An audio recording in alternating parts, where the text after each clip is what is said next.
Takutnya kalau ada lepas Pak Wisnu, hati-hati Pak. Tapi semua dalam keadaan terikat, tempat kakinya aman ya. Mulut diikat dan dimasukin ke dalam karung.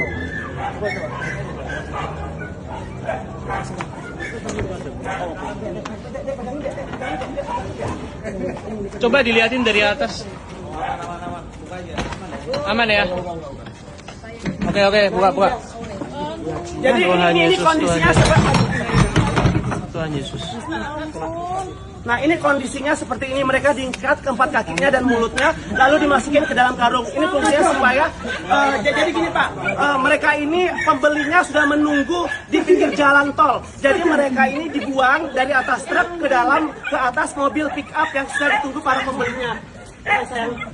Mereka dijual per kilo 38.000, sekarang naik 2.000 menjadi 40.000 per kilogramnya.